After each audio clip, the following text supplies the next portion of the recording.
നമസ്കാരം, അസ്സലാമു അലൈക്കും. ഞാൻ നാസർ പൊന്നാട്. ഇന്ന് നമ്മൾ ചർച്ച ചെയ്യുന്നത് എറണാകുളം പാർലമെൻറ്റ് മണ്ഡലത്തെക്കുറിച്ചാണ്.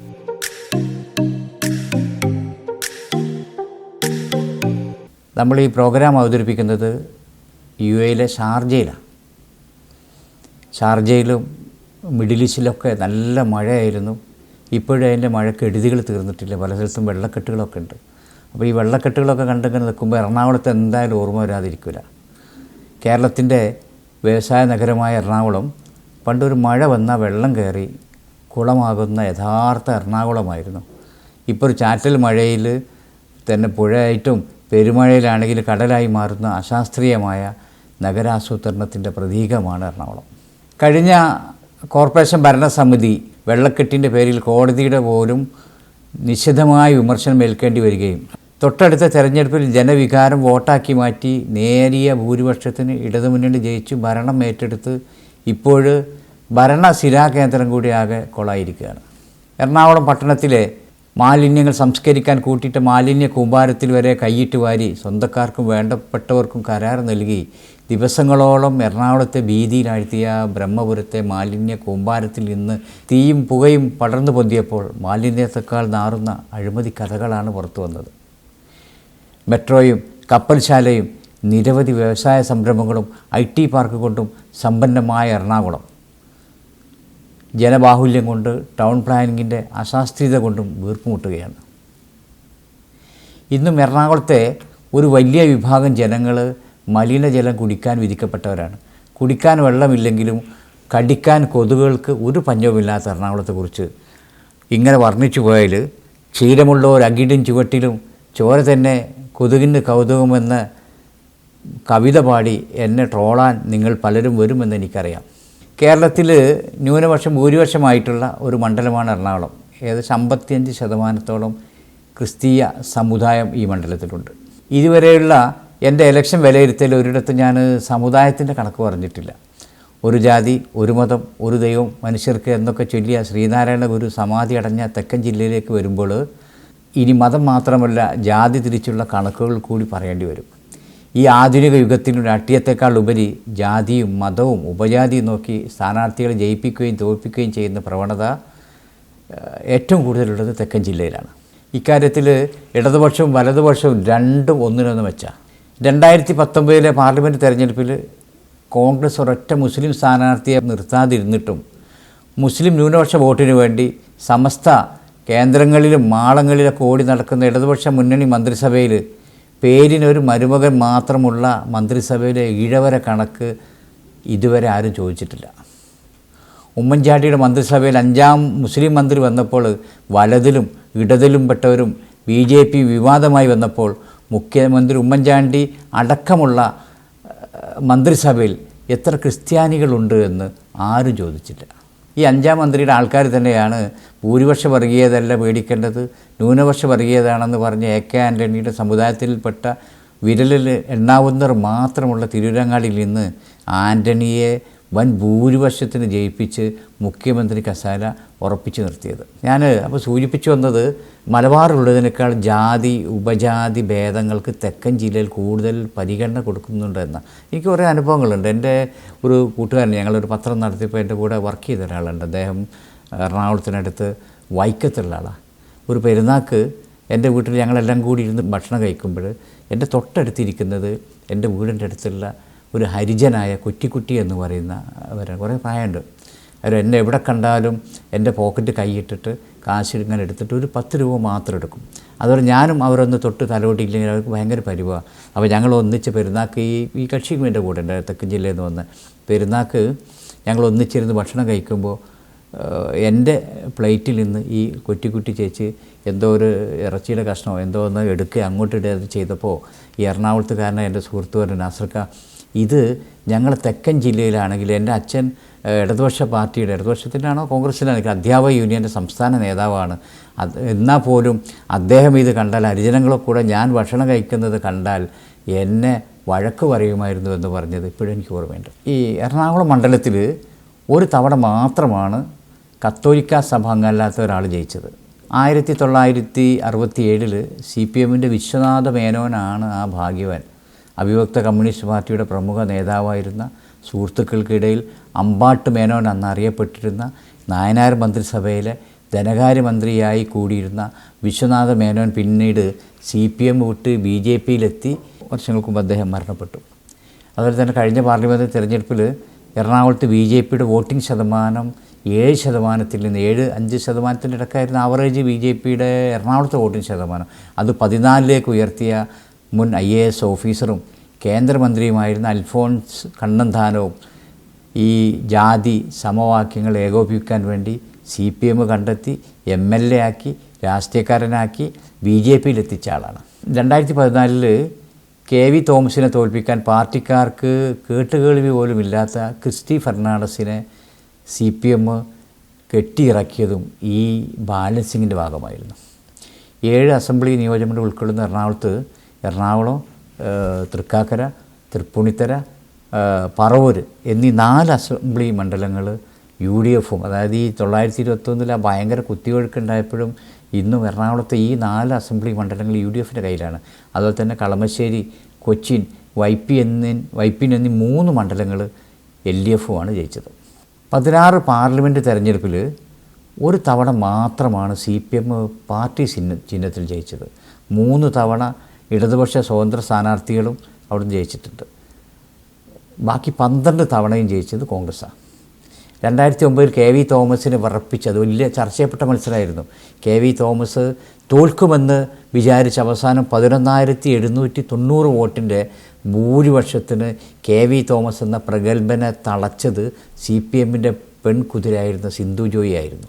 സത്യത്തിൽ ഈ സിന്ധു ജോയി ജയിക്കാതിരിക്കാനുണ്ടായ കാരണം CPMൻ്റെ ഉള്ളിലുള്ള ചില കളികളാണ്.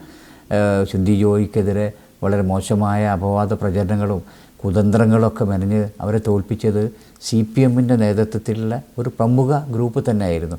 അവസാനം കോൺഗ്രസ്സുകാരനായ KV തോമസ് CPMലേക്കും CPMകാരിയായ സിന്ധു ജോയി കോൺഗ്രസ്സിലേക്കും ചേക്കേറിയത് കർത്താവിൻ്റെ തീരുമാനം തന്നെ ആയിരിക്കാം. സിന്ധു ജോയി പാർട്ടി വിടാനുണ്ടായ സാഹചര്യത്തെക്കുറിച്ചും കോൺഗ്രസ്സിൽ നിന്ന് തിരിച്ച് പടിയിറങ്ങിയതിനെക്കുറിച്ചൊക്കെ സിന്ധു ജോയി സോഷ്യൽ മീഡിയയിൽ കുറിച്ചിട്ട് വരികൾ അതൊരു വല്ലാത്ത ഫീലാണ്. അതങ്ങനെ മനസ്സ് തറക്കുന്ന വരികളാണ്. അതൊന്ന് വായിക്കുന്നത് നന്നായിരിക്കും. ഞാൻ കൊളുത്തിയ എനിക്ക് ചുറ്റും എരിഞ്ഞ അപവാദത്തിൻ്റെ അഗ്നി ഒരു പക്ഷേ പൂർണ്ണമായി ഞാൻ അതിലെരിഞ്ഞമർന്നേനെ.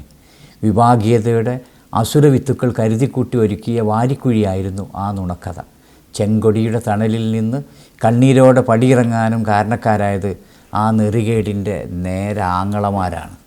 എത്തൊരു നല്ല വരി. അങ്ങനെ പടിയിറങ്ങി കോൺഗ്രസ്സിൽ വന്ന് കോൺഗ്രസ്സിൽ നിന്ന് തിരിച്ചു പോവുകയാണ്. പോകുമ്പോഴും അവരെഴുതിയൊരു വരിയുണ്ട്, മനസ്സ് കൈവിട്ടു പോയ ഏതോ ഒരു നിമിഷത്തിലെ അപക്വമായ തീരുമാനമായിരുന്നു കോൺഗ്രസ്സിലേക്കുള്ള കൂടുമാറ്റം. കുറുമ്പിയായ എൻ്റെ മനസ്സ് പറഞ്ഞു, എനിക്ക് വേണ്ടാത്ത പാർട്ടിയെ എനിക്കും വേണ്ട എന്ന്. അങ്ങനെ കോൺഗ്രസ്സിലേക്ക് പോയ സിന്ധു വന്നതുപോലെ തന്നെ തിരിച്ചുപോയി. ഇപ്പോൾ സിന്ധു ജോയി വളരെ സുഖമായിട്ട് ഭർത്താവിൻ്റെ കൂടെ ലണ്ടനിൽ കർത്താവിൽ അഭയം തേടി കഴിയുകയാണ്. വളരെ മതഭക്തിയോട് കൂടിയാണ് ഇപ്പോൾ സിന്ധു ജോയി ജീവിക്കുന്നതൊക്കെ എന്ന് പറഞ്ഞപ്പോൾ 2017 ലണ്ടനിലെ തെരഞ്ഞെടുപ്പിൽ സിന്ധു ജോയി വോട്ട് ചെയ്തതിനെക്കുറിച്ച് വളരെ മനോഹരമായിട്ട് FBയിൽ വർണ്ണിച്ചിട്ടുണ്ട്. അപ്പോൾ നമുക്ക് അത്ഭുതം തോന്നി. കേരളത്തിൽ നമ്മളൊക്കെ വാരിക്കോരി പണം കൊണ്ട് ചൂതാടുമ്പോൾ ഒരു പോസ്റ്റർ പോലും അടിക്കാതെ വളരെ ചെലവ് ചുരുക്കിയ ഒരു ഇലക്ഷനാണുമ്പോലോ ലണ്ടനിൽ നടക്കുന്നത്. അതുമാത്രമല്ല, ഇത്രയൊക്കെ വികസിച്ചിട്ടും നമ്മളിവിടെ ചർച്ച ചെയ്യുന്ന വോട്ടിംഗ് മെഷീനൊന്നും ഇപ്പോഴും അവിടെ ഇല്ല. അപ്പോൾ അതിലെന്തൊക്കെ ഉണ്ടല്ലോ, അവിടെ ഇപ്പോഴും ബാലറ്റ് പേപ്പറിലാണ് വോട്ട് ചെയ്യുന്നത്. അതുമാത്രമല്ല, സിന്ധു ജോയി പറഞ്ഞത് രാത്രി 10 മണി വരെ ഈ ബാറും പബ്ബിലൊക്കെയാണെന്ന് തന്നെ ഇലക്ഷൻ ബൂത്തുകളാക്കി തൽക്കാലം മാറ്റുക. അപ്പോൾ ഇവിടെ വോട്ട് ചെയ്തിട്ട് അപ്പുറത്ത് പോയിട്ട് 2 പെഗ് അടിക്കാനുള്ള സൗകര്യം കൂടെ ബൂത്തിലുണ്ടെന്നാണ് പറയുന്നത്. അപ്പോൾ ഞാനിത് പറഞ്ഞു വന്നത്, നമ്മളിപ്പോൾ കേരളത്തിലും ഇന്ത്യയിൽ തന്നെ വോട്ടിംഗ് മെഷീനെ കുറിച്ചാണ് ചർച്ച. അതിൽ അഴിമതി നടക്കാൻ സാധ്യതയുണ്ട് എന്നൊക്കെ പറഞ്ഞ് ചർച്ച നടക്കുകയാണ്. അതേപോലെ തന്നെ ഇപ്പോൾ ഇന്നലെ എങ്ങാണ്ട് കാസർഗോഡ് ഒരു മാർക്സിസ്റ്റ് പാർട്ടിയുടെ ഉദ്യോഗസ്ഥന് ബൂത്ത് ഏജൻറ്റ് കൂടിയിട്ട് അവർ വീട്ടിൽ പോയിട്ട് പ്രായം ചെന്ന ആളുകൾക്ക് വീട്ടിൽ പോയി സൗകര്യം ചെയ്യാനുള്ള ഇതുണ്ട്. അപ്പോൾ അവിടെ ചെന്നിട്ട് ആ ഒരു പ്രായം ചെന്നൊരു അമ്മയുടെ വോട്ട് പുള്ളിക്കാരൻ തന്നെ ഇരുന്ന് കുത്തുന്ന ഫോട്ടോ. അതിങ്ങനെ ക്യാമറ കറങ്ങിക്കൊണ്ടിരിക്കുമ്പോൾ എന്താണെന്നല്ല, മാർക്സിസ്റ്റ് പാർട്ടിക്ക് എന്ത്, ഇപ്പോൾ പിണറായി പ്രസംഗിക്കുമ്പോൾ എവിടെ ചെന്നാലും മൈക്ക് കേട് വരും. അതുപോലെ തന്നെ ആ സ്പോട്ടിൽ തന്നെ കറങ്ങുന്ന ക്യാമറ വന്നിട്ട് അതിങ്ങനെ ഒപ്പിയെടുത്തു. ഇന്നത്തെ പത്രങ്ങളിൽ അത് വലിയ വാർത്തയാണ്. അപ്പോൾ ആ സമയത്ത് നമ്മുടെ വളരെ വികസിത രാജ്യമായ ലണ്ടനിൽ ഇപ്പോഴും ബാലറ്റ് പേപ്പറാണ് ഉപയോഗിക്കുന്നത് എന്നതൊരു അത്ഭുതമുള്ള കാര്യം തന്നെയാണ്. ഒരു കാലത്ത് ചാള, ചൂര, നത്തോലി എന്നൊക്കെ പറഞ്ഞ് നടത്തിരുന്ന, അതുപോലെ കട്ടൻ ചായയും വീഡിയൊക്കെ ആയിരുന്നല്ലോ പറയാം. അതുപോലെ ചാളയും ചൂരയും നത്തോലി, അതിനപ്പുറത്തേക്ക് പറയാത്ത CPMകാർക്ക് ഇപ്പോൾ എറണാകുളത്ത് നിന്ന് പിടിക്കുന്ന തിരുത വലിയ ഇഷ്ടമാണത്രേ. ഒരു കാലത്ത് തിരുത എന്ന് പറഞ്ഞ് KV തോമസിനെ പരിഹസിച്ചിരുന്നവരിപ്പോൾ പാർട്ടിക്ക് ഒരു ഛേദവുമില്ലാത്ത പൊതു ഖജനാവിൽ നിന്ന് പണം കൊടുത്ത് KV തോമസിനെ ഡൽഹിയിലിരുത്തി സർക്കാർ ചെലവിൽ തിരയെണ്ണിക്കൊണ്ടിരിക്കുകയാണ്. CPMനറിയാം ഇനിയിപ്പോൾ KV തോമസിൻ്റെ ചൂണ്ടയിൽ വലിയ തിരുതൊന്നും കൊത്താൻ സാധ്യതയില്ല എന്ന് നന്നായിട്ടറിയാം. അതുകൊണ്ട് അവിടെ കൊണ്ടേ ഇരുത്തിയത്. ഇതിപ്പോൾ ഒരു പുതിയ വേക്കൻസിൻ്റെ ഓരോ നേതാക്കന്മാർ ഇരുത്താൻ വേണ്ടി അച്യുതാനന്ദന് ഒരു പണിയില്ലാതായപ്പോൾ അദ്ദേഹത്തിന് ജീവിക്കാൻ മാർഗത്തിന് വേണ്ടി അദ്ദേഹത്തെ ഇവിടെ ക്യാബിനറ്റ് റാങ്ക് കൊടുത്തുകൊണ്ട് ഒരു മൂലക്കിരുത്തി. അതുപോലെ തന്നെ സമ്പത്തിന് ജീവിക്കാൻ വേണ്ടി സമ്പത്തിനെ കൊണ്ടുപോയിട്ട് ഡൽഹിയിൽ ആ സീറ്റിലാണ് ഇപ്പോൾ ഇയാൾ ഇരിക്കുന്നത്. ഇരുത്തി അന്ന് ഞാൻ കോവിഡ് സമയത്ത് ഞാൻ തന്നെ ഒരു ആർട്ടിക്കിൾ എഴുതി, ആപത്ത് കാലത്ത് ഉപരിക്കാത്ത സമ്പത്ത് എന്തിനെന്ന് വെച്ചൊരു തമാശയായിട്ടൊരു ആർട്ടിക്കിൾ എഴുതിയിരുന്നു. അപ്പോൾ അങ്ങനെ അവിടെ കൊണ്ട് ഇരുത്തിയേക്കാണ് ഇപ്പോൾ KV തോമസിനെ. വിശ്വനാഥ മേനോനും KV തോമസും സെബാസ്റ്റ്യൻ പോളും ജോർജ് ഈഡനൊക്കെ മാറ്റിവരച്ച എറണാകുളത്ത് യുവരക്തം സിരകളിൽ ഓടുന്ന, എറണാകുളത്ത് എന്ത് വിഷയത്തിന് ഓടിയെത്തുന്ന, പാർട്ടിക്ക് പുറത്ത് വലിയൊരു സൗഹൃദ ബന്ധമുള്ള IB ഈഡൻ UDFിൻ്റെ സ്ഥാനാർത്ഥിയായിട്ട് ജനവിധി തേടുമ്പോൾ അപ്രതീക്ഷിതമായി കടന്നു വന്ന ഇടതുപക്ഷത്തിൻ്റെ ജനകീയ മുഖമാണ് ഷൈൻ ടീച്ചർ. ഈ ശൈലജയുടെ ഓർമ്മയാണ്. ഈ വടകര എന്നിട്ട് മനസ്സ് പോയില്ല. വടകര എപ്പോഴും ചർച്ച ചെയ്തുകൊണ്ടിരിക്കുകയാണ്. ഇപ്പോൾ അതുകൊണ്ടാണ് KJ ഷൈൻ ടീച്ചർ. CPMൽ പലരും കണ്ണുവെച്ച എറണാകുളത്ത് ഇത്തവണ ഒരു വനിതാ സ്ഥാനാർത്ഥിയാകുമെന്നറിഞ്ഞപ്പോൾ പലരും ഉദ്ദേശിച്ചത് KV തോമസിൻ്റെ മകൾ രേഖ തോമസ് ആയിരിക്കും അവിടെ സ്ഥാനാർത്ഥി എന്നാണ്. ഒരുപാട് ആളുകൾ എറണാകുളം സീറ്റ് പുരുഷന്മാർക്കാണ് കണ്ണുവെച്ച് നടന്നത്. CPM തന്നെ കുറേ ആളുകളുണ്ടായിരുന്നു. അപ്പോഴാണ് രേഖ തോമസിനെയും വേണ്ടിയിട്ട് ഷൈൻ ടീച്ചർ രംഗത്ത് വരുന്നത്. 3 വർഷമായി വടക്കൻ പറവൂർ നഗരസഭാ മെമ്പറും വിദ്യാഭ്യാസ സ്റ്റാൻഡിംഗ് കമ്മിറ്റി ചെയർപേഴ്സണുമായ ഷൈൻ ടീച്ചർ നല്ല പ്രാസംഗികയാണ്. മാത്രമല്ല കാത്തലിക് യൂത്ത് മൂവ്മെൻറ്റിലെ പ്രവർത്തകയുമാണ്. ടീച്ചറുടെ ഒരു പ്രത്യേകത, ടീച്ചർ ഈ 3 തവണയും ജയിച്ചത് CPMൻ്റെ കേന്ദ്രത്തിൽ നിന്നല്ല. CPMന് വലിയ കാര്യമായ സ്വാധീനമില്ലാത്ത UDFിൻ്റെ ശക്തി കേന്ദ്രത്തിൽ നിന്നാണ് ടീച്ചർ 3 തവണയും നഗരസഭയിലേക്ക് തിരഞ്ഞെടുക്കപ്പെട്ടത്. അതൊരു ക്വാളിറ്റിയാണല്ലോ. ഇനി നമ്മുടെ BJPൻ്റെ സ്ഥാനാർത്ഥി, അദ്ദേഹം കോൺഗ്രസിൻ്റെ സംഭാവനയാണ്. നല്ലൊരു എഴുത്തുകാരനാണ്, ചിന്തകനാണ്, അത്യാവശ്യം നന്നായിട്ട് പ്രസംഗിക്കും. അദ്ദേഹം കഴിഞ്ഞ ഭരണത്തിൽ PSC ചെയർമാനായിരുന്നു.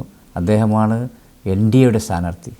എറണാകുളത്തെ ഇലക്ഷനെ വിലയിരുത്തുമ്പോൾ ജനകീയൻ എന്ന മേലുല്ലാസവും MP എന്ന നിലക്കുള്ള പ്രവർത്തന മികവും കഴിഞ്ഞ കാലങ്ങളിൽ അപേക്ഷിച്ച് കളം നിറഞ്ഞു നിൽക്കുന്ന DCC പ്രസിഡന്റ് മുഹമ്മദ് സിയാസിനെ അറസ്റ്റ് ചെയ്യാനൊക്കെ പോലീസ് നിന്ന് എടുക്കുന്നൊക്കെ പറഞ്ഞിട്ടുള്ള നമ്മുടെ മാത്യു കോയൽനാടൻ്റെ വെല്ലുവിളിയൊക്കെ നമ്മൾ കണ്ടു.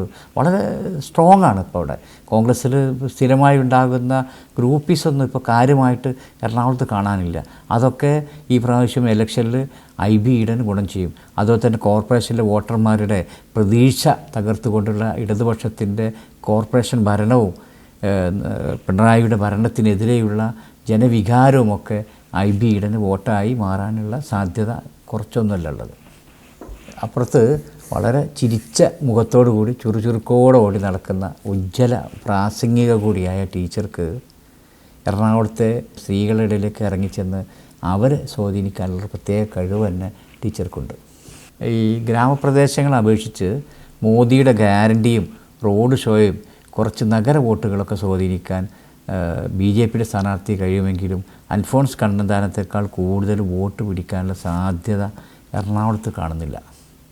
UDFിൻ്റെയും LDFിൻ്റെയും സ്ഥാനാർത്ഥികൾക്കിടയിൽ ഒരു കാഴ്ചക്കാരനായി നോക്കി നിൽക്കാനുള്ള യോഗം മാത്രമേ ഇപ്പോൾ എറണാകുളത്ത് BJPക്കുള്ളൂ. കോൺഗ്രസിൻ്റെ ദാരിദ്ര്യവും CPMൻ്റെ സമ്പത്തും BJPയുടെ ഭരണത്തിൻ്റെ പത്രാസമൊക്കെ ഇലക്ഷൻ പ്രചരണ രംഗത്ത് കാണാമെങ്കിലും അപ്രതീക്ഷിതമായ ന്യൂനമർദ്ദമോ കടൽ ഉൾവലിയുന്ന പ്രതിഭാസമോ കാലം തെറ്റി പെഴുതിറങ്ങി ചുഴികളും വെള്ളക്കെട്ടുകളും രൂപപ്പെട്ടിട്ടില്ലെങ്കിൽ ഇത്തവണ IB ഈഡൻ നല്ല ഭൂരിപക്ഷത്തിന് എറണാകുളം നീന്തി കയറുമെന്ന് നമുക്ക് പ്രതീക്ഷിക്കാം. ഞങ്ങൾ ചാനൽ 5+ ഇപ്പോൾ ഇലക്ഷന് വളരെ പെട്ടെന്നാണ് തുടങ്ങിയത്. നവംബർ 1 കേരളപ്പിറവി ദിനത്തിലായിരിക്കും ഞങ്ങൾ പൂർണ്ണമായി സജ്ജമായ രീതിയിൽ ഒരു ചാനലിൻ്റെ എല്ലാ കെട്ടും മട്ടോടുകൂടി നമുക്ക് ഇറങ്ങാം. ഇപ്പോൾ നമ്മൾ ഇലക്ഷൻ പെട്ടെന്ന് വന്നുകൊണ്ട് പെട്ടെന്ന് പരിമിതമായ സൗകര്യങ്ങളിൽ നിന്നുകൊണ്ട് ഇലക്ഷനെ മാത്രം ബന്ധപ്പെട്ടിട്ടുള്ള വാർത്തകൾ മാത്രമേ ഇപ്പോൾ ഞങ്ങൾ പ്രസിദ്ധീകരിക്കുന്നുള്ളൂ. അപ്പോൾ ഈ തെരഞ്ഞെടുപ്പിൽ ഞങ്ങൾ ഓരോ ദിവസവും 2 മണ്ഡലങ്ങളെക്കുറിച്ച് വിലയിരുത്തും. ഈ മണ്ഡലങ്ങളിൽ ആര് ജയിക്കും, കേരളത്തിൽ 20 മണ്ഡലങ്ങളിൽ ആര് ജയിക്കും, ആര് 1, 2, 3 സ്ഥാനങ്ങൾ അത് എഴുതി കൃത്യമായി ഉത്തരം എഴുതുന്ന ആളുകൾ, അത് ഒന്നിൽ കൂടുതലാണ് നറുക്കെടുത്തിട്ട് അവർക്ക് UAE പ്രമുഖ ജ്വല്ലറിയായ താജ്വി ജ്വല്ലറി ആൻഡ് ഡയമണ്ട്സ്, അവർക്ക് ദുബായിൽ അറിയുന്നവർക്കാരെ ദുബായിൽ ഗോൾഡ് സൂക്കിലും കരാമയിലും അതുപോലെ ഷാർജയിലൊക്കെ ബ്രാഞ്ചിൽ ഇനിയും നിരവധി ബ്രാഞ്ചുകൾ അവർ തുടങ്ങാനുള്ള അണിയറ നീക്കത്തിലാണ്. ആ പ്രഗത്ഭമായ ജ്വല്ലറി നൽകുന്ന 1 പവൻ സ്വർണം സമ്മാനമായി നൽകുന്നതാണ്. ആ സമ്മാനക്കുപ്പം പൂരിപ്പിച്ച് നൽകാനും അതുപോലെ തന്നെ ഈ ചാനലിൽ ഞങ്ങളുടെ കുറ്റങ്ങളും കുറവുകളൊക്കെ ചൂണ്ടിക്കാണിച്ച് ഈ ചാനലിനോടൊപ്പം നിൽക്കാനും നിങ്ങളെല്ലാവരും ഞങ്ങളോടൊപ്പം ഉണ്ടാകണം എന്ന് അപേക്ഷിച്ചുകൊണ്ട് നിർത്തുന്നു. ജയ് ഭാരത്.